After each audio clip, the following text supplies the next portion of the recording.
Before we get into today's episode, we'd like to apologize for the sound issues. The mics were not connected properly for parts of the interview, but we hope you can still enjoy the episode.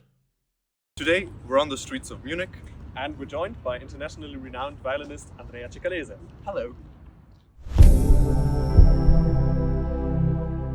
Andrea, you're living a lot of music students' dreams, traveling all over the world and performing everywhere.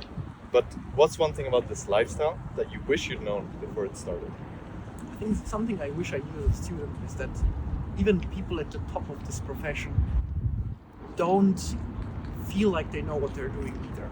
It's not just you, it's not just us young musicians feeling unsure, uncertain about interpretations. I think any committed, serious musician, if he is, has a deep respect for music, he will feel unsure about what he's doing. The search goes on forever for everyone. And I guess that what these top-level professional musicians do, some of which I have had the pleasure of really sharing the stage with, and so I was able to admire and look at their work from close up, is that they manage to play in a way without feeling restricted from judgment from others, insecurities from their personal selves, and therefore their interpretation appears much more convincing to the public than what it appears even to themselves. So why some of those interpretations maybe to students may sound more convincing is because these people have been reflecting and questioning themselves for a longer time, some of them for half a century, and they manage then to play though with freedom. So in other words, the search goes on forever, not just for you, but for everyone.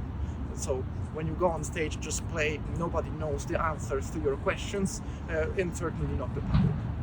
So Andrea, you said that the acoustics of a hall changed the way you play. So what is it exactly that you pay attention to? First and foremost, I guess how loud you have to play, because there is halls that are bigger, there is halls that are smaller, and the violin stays the same size every time. So that's the first thing. But also, I guess the density, the width of the vibrato, for example. I mean, vibrato in the end are ondulations, and they have to arrive to the last hall, so to the last row. So, for example, how much can I give? How much is too much? How much, and so on. There is.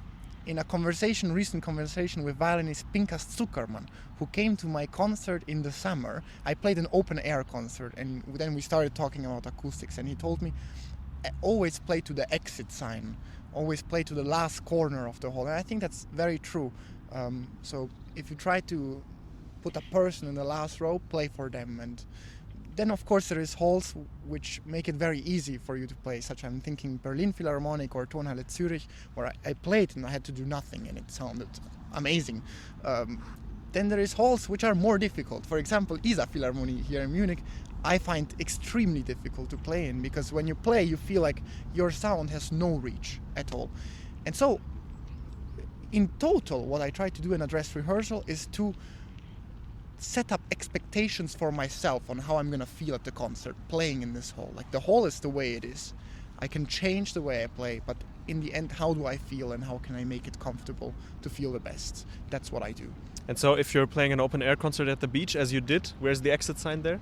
There, I don't care about acoustics because it's gonna sound bad anyway. Yeah. There I care about the atmosphere, that people have a good time at the beach. I mean, that was a very special concert. We played with Antonio del Castillo with accordion at the beach at sunrise in Italy. There was the sound of the waves in the background. I mean, it's a completely different experience, but I would say in rather serious concert halls, the approach is different.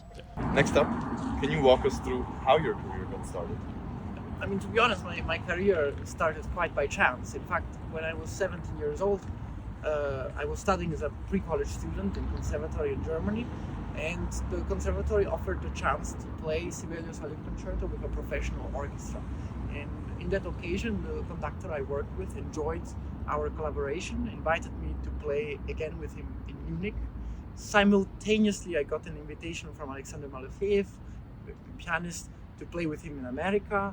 And sort of thanks to these two things, things started to unfold. I got approached by an agent, got regular re-invitations in Munich, started to expand my reach a little bit, then got the opportunity to play a beautiful Italian instrument, and a more beautiful Italian instrument. Now I play Guarneri del Gesú. Eventually came a signing with Sony Classical. So I guess even though there was a clear, occasion in which things started to happen, nothing was sudden or like a surprise. Everything went gradually, and I started to prepare and try to be serious for each occasion. Collaboration after collaboration, I made friends, played a lot of chamber music, and got invitations. Right. But it sounds like it kind of started before you could even consider a traditional path, like going to a music school, getting a bachelor's. Did you ever consider that path? Yes, of course, like everyone else, I considered that path, but especially because I simply considered paths so that I could keep learning about music, keep, just love even more the art that I'm doing, meet interesting people, be inspired. In the end, I had the chance that this came very rapidly, but I have to say that I pay close attention to not get carried away, stay on the ground, keep learning, it's the most important for me. So my next question is there any repertoire that you refuse to play? Absolutely, and that's actually, I think everyone should refuse to play this repertoire, which is repertoire that doesn't speak to you. Repertoire where even after working on it or listening multiple times, it just says nothing to you. First of all, I don't do it out of egoistic reasons, I just don't like it. But also, I have to say, out of respect for the music, for the composer, probably there is people that will like it and they will play it more from the heart than I will, so why should I play it? So if I'm asked to play something that I don't like, I will not play it. I've made this decision a year ago and I'm not doing it. So my last question is classical music in general. How do you think it's doing? Is it dying? Is it growing? Just walk us through your perspective.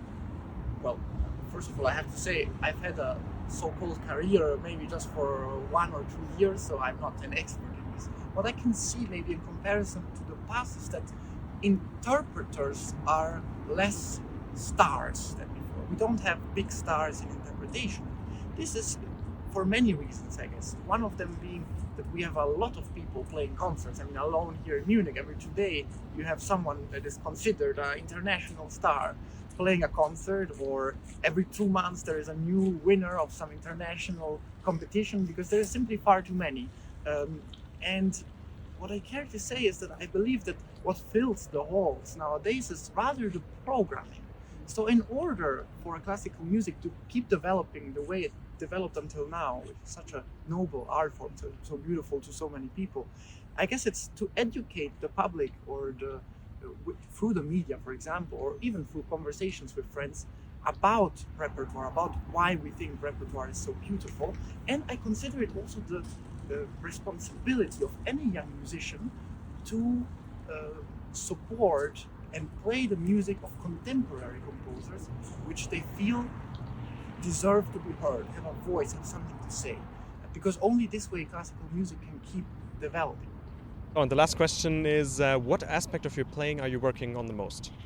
I'm trying to learn to listen to myself. And with this I don't mean emotionally, but I mean to listen to what I'm actually doing, for example on stage, that when I look at a video of a recording of my concert, it doesn't come as a surprise that, oh, this piano didn't come through, or this phrase didn't, sound as expected, but that I actually learn while playing to listen to what I'm doing. I think that's very important, and that happens on all levels. As a child, you learn not to rush, for example, and maybe as a more mature musician, you learn the fine nuance that you want to present, how it makes a difference to play it in a 2,800 seat hall or a salon.